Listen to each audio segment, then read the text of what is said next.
All right, folks, so something that we talk a lot about in the fitness business is, the element of losing weight and being in shape. I mean, it's kind of why we're in business, right? It's something that fitness professionals around always do.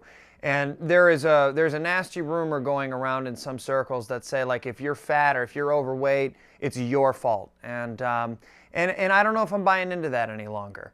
I'm looking at some recent studies, and 80% of the food that is on the shelves of our grocery stores have added sugar in them, and that's a lot. That's a lot. I understand that you're supposed to be responsible for reading the labels, and you're supposed to be responsible for what you put into your body and all that kind of stuff. But 80% is 80%. And that's a lot of stuff to avoid. That's a lot of saying no to a lot of things. And sometimes, when you're hungry, you're hungry. And if all that's available to you is, a peanut butter and jelly sandwich on white bread because that's what's available to you, well then, maybe it's not, solely your fault. Now, I'm not trying to let you cop out of, managing your own weight or managing your own fitness. As we know, your fitness is your responsibility. Your body is your temple. It's your responsibility. But I think it's important to get the message out there a little bit that, sugar companies are in business to make money. It's a for-profit company. And I recently heard a quote from a gentleman, he actually sits in the Senate, that a lot of fast food companies today are sounding a lot like tobacco companies did 30 years ago.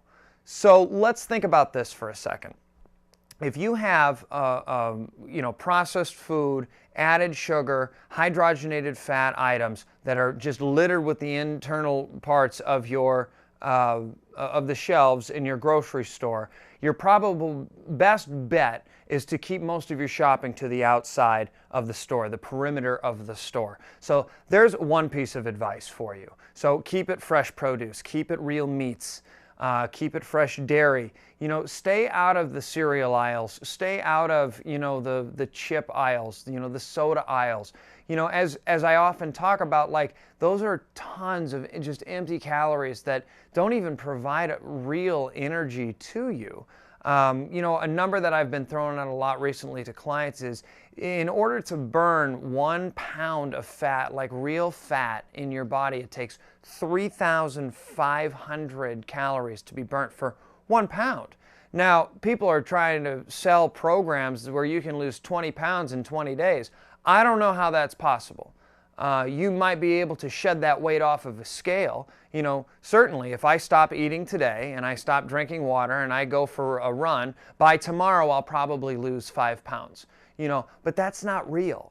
That's from dehydration, that's from muscle deterioration, and that's from a lot of other weird metabolic things that are going in my body. And yeah, sure, I probably did burn some fat, but it's not real fat loss. So you want to be cautious with what you're doing there. So if it takes 3,500 calories to burn 1 pound of fat, what does it take to create 1 pound of fat? Well, unfortunately, for the consumer, for most people, it takes a lot less. A couple cans of Coke and maybe a bag of potato chips and perhaps a pastrami sandwich.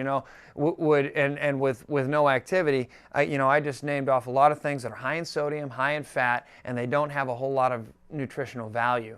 So it's a lot easier to gain weight than it is to lose weight. And I know I'm not shattering anybody's brains or busting any holes in any myths. I know that most people know that, but I think what people don't know and what they don't realize is they have a choice in the matter, and they can do something about it. So if you stay to the perimeter of the grocery store, that's just a really good place to start. Now, you can start there. You can also take it one step further. You can shop at farmers markets. You can shop at local farms. People don't even realize that you can drive to one of your local farms. A lot of times, those local farmers, they don't have a store set up, but you can buy eggs from them. You can buy cheese from them. You can buy milk from them. You can buy meat from them, from these small farmers. And this is, you want to talk organic, this is real stuff. This is keeping it local, keeping it fresh. Which brings me to my next point. You got a lot of these large commercial farms. And how are these large commercial farms growing crops? Well, they're genetically modified. And these GMO crops, they don't lend itself to the nutritionally packed foods that something grown organic on a small base farm certainly would. You know, it's no mystery either. You know, GMOs are bad for the soil. They can't refertilize. It's bad for the consumer because they're getting empty products, empty grains. You know, here's a fun fact for you. What's considered, you know, this is so sad to me, but what's considered the #1 consumed grain in America is white bread, which is a loaf of sugar. It's not even real grain. It's milled down and processed, but yet we eat it more than anything else. So really take a look at that and really try and figure out what it is that you know, you can choose to have in your home, and you can choose to eat when you go out. You know, maybe when you go out to a restaurant or something, tell them no bread, please. You know, not today. I mean, it's not going to kill you. Get a nice piece of fish and double vegetable. You know, I do it all the time. But at least you should know what it is that you're eating. So back to these, you know, these GMOs. Now, this is not a platform, you know, to service the Monsanto project, and I understand that there's a lot of different things out there, both politically and social, that are being done about this. But I think it's important for you to know what's going on with that box of, you know, Special K that you think is going to help you lose weight. You know, that box of Special K was not locally grown and was not locally processed. You know, you're much better off with, like, you know, some rolled oats or something along those lines. Plant-based whole foods, you know. Look at the ingredients on whatever it is you're buying. If there's more than 5 ingredients in any given thing, it's probably not worth you eating.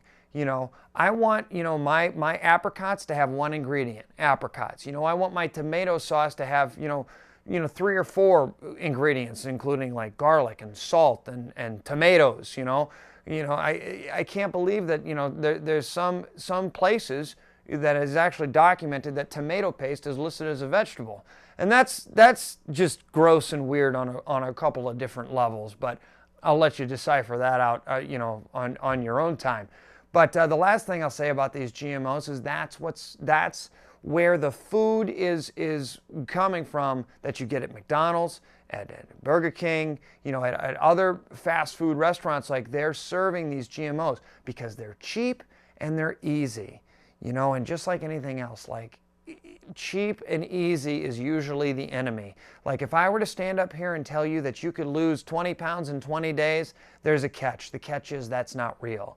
I hate to, you know, bust anyone's egos over here. You're not going to lose 30 pounds of weight doing 7-minute abs for 3 months. It's just not enough work.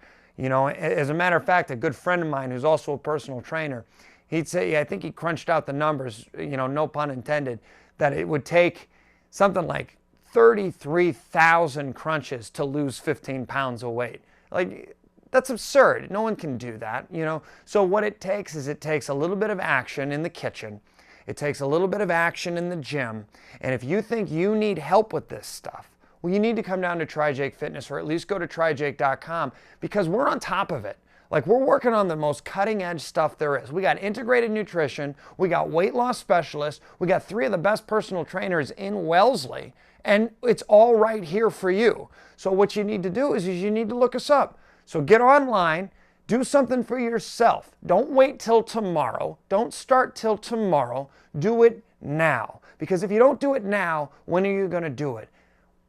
There's no time like now time. So until next time, I hope to see you soon. You stay healthy, you eat well, and you always move forward.